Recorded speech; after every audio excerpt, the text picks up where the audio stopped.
पिछली क्लास में हम लोगों ने सैम्पलिंग पे बात कर लिए थे और आज की क्लास में हम देखते हैं कि चूँकि आप एक रिसर्चर हैं तो आने वाले समय में आप आर्टिकल भी लिखेंगे। आप बहुत सारे कॉन्फ्रेंस में भी पार्टिसिपेट करेंगे, सेमिनार में भी आप जाएंगे, है नहीं। तो यहाँ इन सब का क्या महत्व है, क्या प्रक्रिया होती है, एक शोधार्थी के रूप में आप इसको किस नज़रिए से देखते हैं, हम उन्हीं पे आज बात करेंगे। तो लेख, सबसे पहली चीज़ तो इसमें देखना है हमें कि लेख क्या होता है। लेख यानी आर्टिकल, जो आप अक्सर न्यूज़पेपर्स में देखते हैं ना, और बोलते हैं कि आर्टिकल, इस विषय पे आर्टिकल आया है, इस विषय पे आर्टिकल आया। वो आर्टिकल होता क्या है, क्या महत्व है उसका, और एक शोधार्थी उसको किस रूप में देखता है। फिर उसके बाद में पेपर है, कार्यशाला जिसे कहते हैं, वर्कशॉप, संगोष्ठी, सम्मेलन, इन सब पे हम संवाद, परिसंवाद, इन सब पे एक एक करके आपसे बात करेंगे। तो सबसे पहले हम देख लेते हैं कि लेख या आर्टिकल होता क्या है। तो ये शोध पत्र से, शोध पत्र का मतलब होगा जो आपका रिसर्च पेपर, उससे थोड़ा सा डिफरेंट होता है, ठीक है। शोध पेपर में तो आप बहुत सारी चीज़ें लिखते हैं, आर्टिकल में क्या करते हैं, आप किसी विषय पे जब आप चिंतन मनन करते हैं तो वो चीज़ आप आर्टिकल में लिखते हैं, ठीक है। एक हिसाब से देखा जाए तो एक शोधार्थी या फिर आप शोध करने के बाद भी किसी के चिंतन का, जो किसी विषय पे है, उसके अपने विचार हैं, उसको अभिव्यक्त करने का, यानी उसे आप लोगों के बीच में लाने का एक माध्यम होता है, एक तरीका होता है आर्टिकल।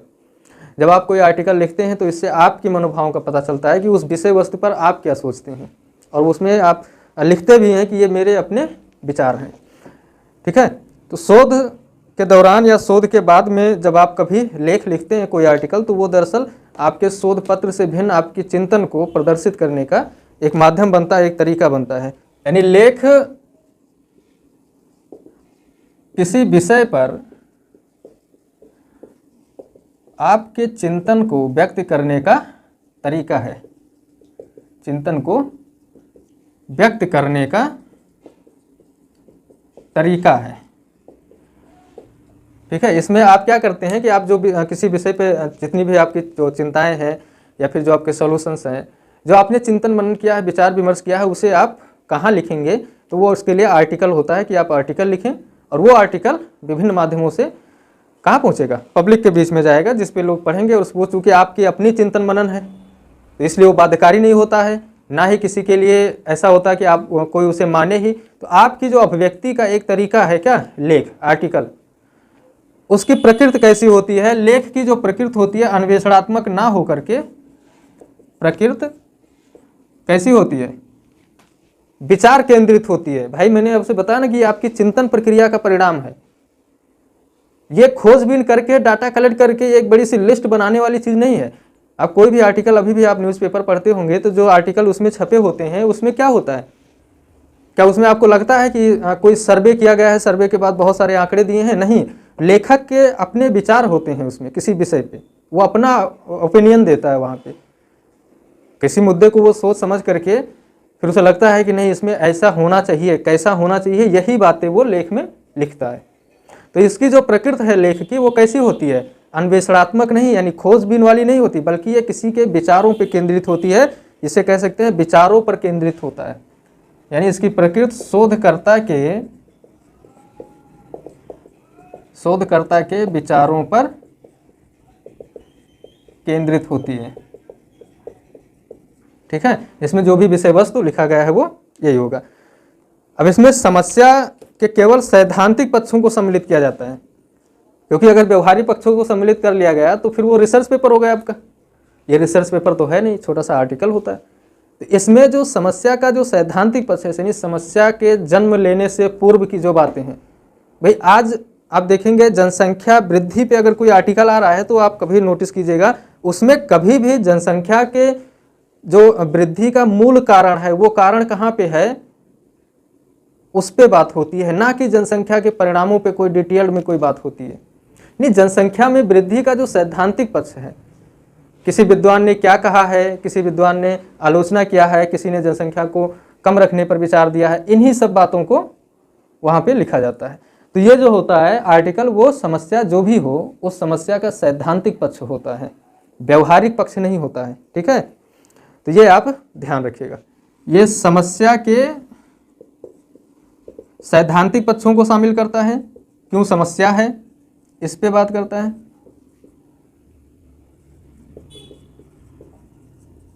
सैद्धांतिक पक्षों को शामिल करता है।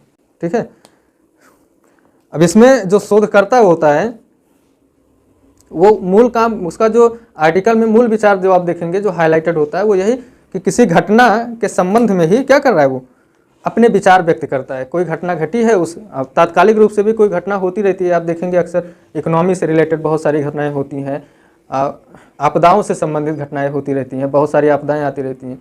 तो ये सब जो आपदाएं हैं, इकोनॉमिक क्राइसिस वगैरह है, इन्फ्लेशन की बात हो जाए, या फिर राजनीति में तो आप रोज़ाना कोई ना कोई आर्टिकल आपको मिल ही जाएगा, है नहीं। बजट आने दीजिए, फिर देखिए आर्टिकल की भरमार। ऐसे आप देखेंगे पर्यावरण के विषयों पर बहुत सारे आर्टिकल आते रहते हैं। तो वो जो समस्या होती है उन, या फिर जो घटना होती है, कोई घटना घटी, उस पर आपने 2 दिन बाद देखा कोई आर्टिकल बढ़िया सा आपके सामने रखा हुआ है, तो ये घटना विशेष पर ध्यान देता है, यानी घटनाओं पर केंद्रित होता है। ठीक है, और एक अच्छे लेख में क्या होता है, वही बात ये होती है कि जो आप लेख लिखेंगे, आपने तो ये देखा कि आपके जो विचार हैं घटना से संबंधित वो आप लेख में लिख रहे हैं, उसकी प्रकृति कैसी है, सैद्धांतिक है, अन्वेषणात्मक नहीं है, व्यवहारिक है। ठीक है, उसमें आप तर्कों का प्रयोग करते हैं ज़्यादा से ज़्यादा किसी घटना के को जानने और या उसकी व्याख्या करने के लिए। लेकिन एक अच्छे शोध लेख में यानी रिसर्च आर्टिकल में क्या होता है, एक परिकल्पना होती है। परिकल्पना मतलब आप लास्ट में सुझाते हैं ना कि ये इसके समाधान की, आप छोटे से आर्टिकल में देखेंगे लास्ट पैरा में ये दिया होता है कि इसके समाधान के लिए ये काम किया जा सकता है। तो परिकल्पना क्या है, समाधान ही है, पिछली क्लासेज में ही आपने देखा। तो एक परिकल्पना होती है, एक प्रस्तावित प्रश्न शामिल होना चाहिए। प्रस्तावित प्रश्न शामिल होने का मतलब होगा कि आप शुरुआत ही करते हैं आर्टिकल की एक ठीक ठाक प्रश्न के माध्यम से। कोई भी आर्टिकल आप उठाकर देखते हैं तो शुरुआत का जो पहला पैरा होता है उसमें क्या होते हैं, उसमें क्वेश्चन मार्क लगे होते हैं, और पूरे आर्टिकल में आप उन्हीं पे बात करते हैं। ठीक है, विषय का विवरण शामिल होना चाहिए, जिस विषय पे आप बात कर रहे हैं उसके बारे में कुछ जानकारी आपके पास होनी चाहिए जो मूलभूत हो, जैसे एविडेंस के तौर पे, यानी साक्ष्य के तौर पे। भाई आपने प्रश्न दे दिया, आप इस विषय पे पर्यावरण से संबंधित आप कोई लेख लिख रहे हैं, कोई घटना हुई है जलवायु को लेकर के या मौसम को लेकर के, तो फिर आप कोई एविडेंस तो देंगे ना, बिना साक्ष्यों के आप किसकी व्याख्या कर रहे हैं, आप साक्ष्य देंगे ना कि ये घटना हुई है, ये घटना पहले हुई थी, हाल ही में आपने देखा इस तरह की घटनाएं घट रही हैं। तो ये सारी बातें आप वहाँ पे क्या करेंगे, लिखेंगे, तो आपके पास विषय से संबंधित कुछ विवरण वहाँ शामिल होना चाहिए। ठीक है, लेख में निष्कर्ष का होना बहुत ज़रूरी है। जैसे मैंने बताया कि लास्ट में जो आप निष्कर्ष देते हैं उसी में आप क्या करते हैं, सॉल्यूशन उसका सुझाते हैं। ठीक है, आगामी अनुसंधान के लिए सुझाव होना चाहिए, यानी जो आप लेख लिखे हैं उस लेख में आने वाले समय में उस पर क्या रिसर्च होगा उसके लिए कुछ आप बेहतर सुझाव भी दे दें। ये मैंने न्यूज़पेपर में एक आर्टिकल का एग्जांपल लेके आपको बताया। दरअसल ये रिसर्च आर्टिकल होता है, जो शोध होता है, ये न्यूज़ में भी आप देते हैं, पेपर्स में भी आते हैं, लेकिन आपके लिए अभी एज ए रिसर्चर के तौर पे बहुत ज़रूरी है कि इनको आप जानें। और एक शोध जब आप लिखते हैं, जो आप रिसर्च होता है, रिसर्च पेपर जो होता है आपका, ये उसी का कह सकते हैं कि छोटा रूप है। जो आप बड़ा सा रिसर्च लिखे हैं उसका छोटा रूप होता है रिसर्च आर्टिकल। ठीक है, तो आपने देखा कि जो आर्टिकल होता है उसकी क्या विशेषताएं होती हैं, और उसमें एक शोध के तौर पे, एक शोधार्थी के तौर पे आप क्या कर सकते हैं। अगली बात हम करते हैं शोध पत्र की, जो रिसर्च पेपर होता है उस पर बात कर लेते हैं। शोध पत्र या रिसर्च पेपर, ये क्या होता है। अभी इससे पहले आपने लेख देखा, आर्टिकल, दोनों में काफ़ी समानताएं हैं लेकिन बहुत मुख्य अंतर भी हैं। ठीक है, जो रिसर्च पेपर होता है इसमें जो शोधार्थी हैं, शोध की प्रक्रिया के दौरान शोधार्थी की चिंतन शक्ति, ध्यान से सुने आप, क्या है, जो शोधार्थी है, शोधार्थी की चिंतन शक्ति, गंभीरता और आलोचनात्मक क्षेत्रों को प्रदर्शित करता है। गंभीरता और आलोचनात्मक क्षेत्रों को प्रदर्शित करता है। कौन प्रदर्शित करता है, शोध पत्र। यानी जो शोध पत्र होता है इससे पता चलता है कि जो शोधार्थी है वो कितना चिंतनशील है, कितना गंभीर है, और उसकी जो आलोचनात्मक प्रकृति होती है, आलोचनात्मकता का होना जरूरी इसलिए होता है क्योंकि ये आपको बेहतर बनाता है। ठीक है, आलोचनात्मकता का मतलब होगा कमियों को ढूंढने की शक्ति। तो जब आप रिसर्चर हैं, अगर आपके अंदर ये शक्ति है कि आप चीज़ों में उसके जो त्रुटियां हैं उनको ढूंढने की क्षमता आपके अंदर है बढ़िया से, तो फिर आपका रिसर्च उतना ही पारदर्शी और उतना ही क्या होगा, गुणवत्तापूर्ण होगा। ये बहुत आवश्यक होता है। इन्हीं 3 गुणों को ये प्रदर्शित करता है कौन, रिसर्च पेपर। ये रिसर्च पेपर पढ़ करके आप बता सकते हैं कि जो शोधार्थी है उसकी क्या विशेषता होगी, वो कितना चिंतनशील होगा, कितना गंभीर होगा और कितना आलोचनात्मक क्षेत्रों को कवर करता है, वो कितना क्षमता है उसके अंदर त्रुटियों को ढूंढकर उसे सुधारने की। ठीक है। इस शोध पत्र की जो मुख्य विशेषता होती है, सबसे प्रमुख विशेषता ये है कि कम से कम शब्दों में मुख्य रूप से अपनी बातें कह दी जाती हैं। जो इसकी विशेषता है, क्या विशेषता है, कम से कम शब्दों में अपनी बातों को कह दी जाती है। इसमें अपनी बातों को कह दी जाती है। ठीक है। ये शोध पत्र की विशेषता होती है कि आप जब अपनी बातों को आप कंसाइज करना सीख जाएं, कि आप बड़ी से बड़ी बातों को कम से कम शब्दों में एडजस्ट कर देते हैं, तो वो बनता है क्या, रिसर्च पेपर या शोध बनता है। इसकी प्रकृति कैसी होती है शोध की, आलोचनात्मक। अगर बात की जाए शोध पत्र की प्रकृति की, कि इसका नेचर कैसा होता है जो आप लिख रहे हैं पेपर, तो ये पहला चीज़ तो आलोचनात्मक होता है। इसमें आप विचारों की आलोचना भी करते हैं। सृजनात्मक होता है। सृजनात्मक का मतलब हो गया किसी चीज़ का निर्माण करना। ठीक है। और उच्च स्तरीय चिंतन कार्य का प्रतीक होता है। ये क्या होता है, उच्च स्तरीय चिंतन कार्य। चिंतन कार्य का प्रदर्शन होता है या चिंतन कार्य है। ठीक है। ये होता है शोध पत्र। इसमें ये 3 मुख्य रूप से इसकी प्रकृति में शामिल होती हैं। इसमें क्या करते हैं, तथ्य तथा विचार दोनों को सम्मिलित किया जाता है। उसमें क्या हुआ था, जो लेख था उसमें तथ्यों को नहीं, वो विचार केंद्रित था। लेकिन यहां पर क्या हो रहा है, तथ्य प्लस विचार, इन दोनों को शामिल किया गया है शोध पत्र में। ठीक है। इसमें ये शोध जो होता है, शोध यानी रिसर्च और अन्वेषण, मैंने वहां बताया था कि यह अन्वेषणात्मक नहीं होता है, व्यवहारिक होता है। और यहां पर इसकी क्या विशेषता बता रहे हैं कि ये शोध प्लस अन्वेषण, ये दोनों विशेषताएं होती हैं। शोध का मतलब कि आप रिसर्च करें, दोबारा खोज रहे हैं चीज़ों को, और अन्वेषण का मतलब हो गया कि खोजबीन करना, नए चीज़ों को लेकर आना, सर्च करना। तो इसकी प्रकृति में या इसकी विशेषताओं में ये भी शामिल होता है कि जब आप शोध पत्र लिखते हैं तो इसमें आप नई चीज़ों को भी शामिल करते हैं जो पहले नहीं थी। आप रिसर्च, शोध भी करते हैं, रिसर्च भी करते हैं इसको लिखने के लिए, और इसको लिखने के लिए आप सर्च भी करते हैं। जो चीज़ें खोजी गई हैं उसमें भी आप काम करते हैं, और जो नहीं खोजी गई हैं अब तक आप उस पर भी काम करते हैं। ठीक है। जो रिसर्च पेपर होता है उसकी विशेषताएं होती हैं जो आप ध्यान में रखिएगा। एक रिसर्च पेपर लिखने की प्रक्रिया क्या होती है, ये एग्जाम में पूछता है 3-4 चरणों को दे करके, कि रिसर्च पेपर लिखने की प्रक्रिया को क्रम में लगाने के लिए आ जाता है कि आप इसको असेंडिंग और डिसेंडिंग ऑर्डर में क्या करें, व्यवस्थित करने के लिए प्रश्न बने हैं, और आगे भी बन सकते हैं। ये तो समझ में आ गया कि शोध पत्र और आर्टिकल में अंतर क्या होता है। कुछ मूल अंतर हैं। ठीक है, जो आपने देख लिया है। अब देखते हैं कि अनुसंधान पेपर यानी शोध पत्र लिखने की प्रक्रिया क्या होती है। शोध पत्र लिखने की प्रक्रिया,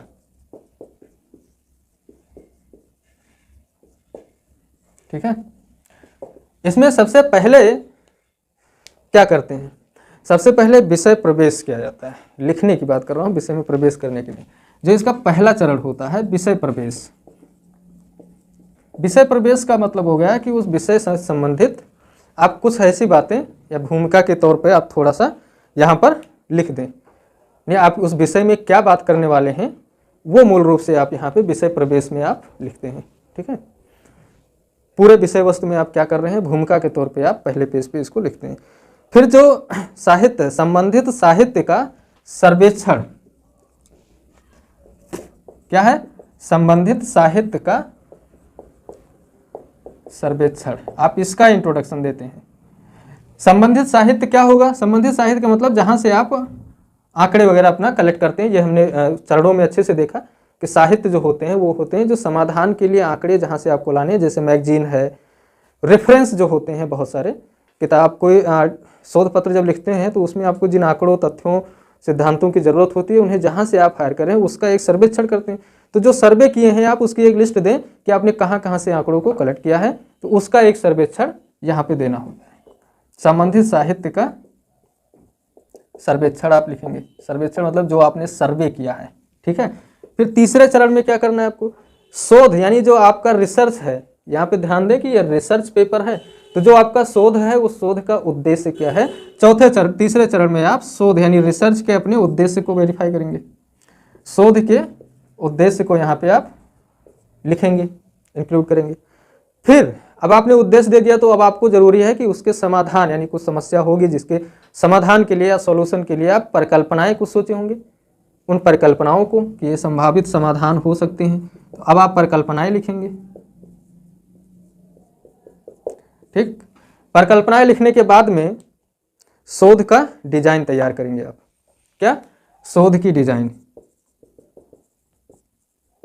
डिजाइन का मतलब हो गया क्या, प्रारूप, कि आप किस प्रारूप में उसका जो पूरा एक विषय का शुरू से लेकर के आखिरी तक के पूरे घटनाक्रमों को आप किस प्रारूप में या किस संरचना में आप लिख रहे हैं, ये बात आप यहाँ पे लिखेंगे। फिर ठीक है, यानी डिजाइन में आप मुख्य रूप से न्यायादर्श यानी सैंपलिंग को दिखाते हैं।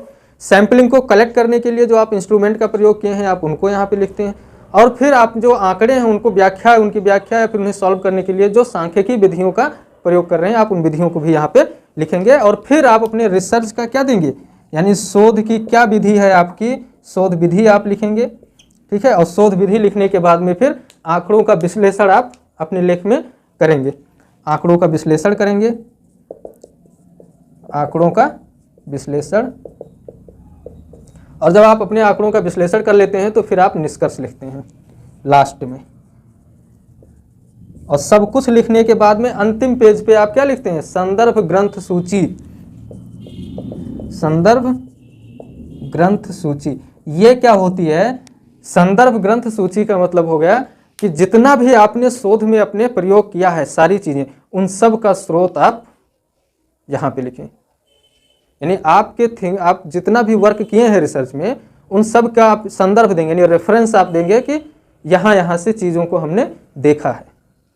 रेफरेंस में क्या होता है, सहयोग में जितनी भी चीज़ें आप सहयोग में लिए हैं अपने कार्य को करते समय, जिन जिन चीज़ों का आपने सहयोग लिया है वही तो रेफरेंस होती है, जो सहयोगी विषय वस्तु होता है।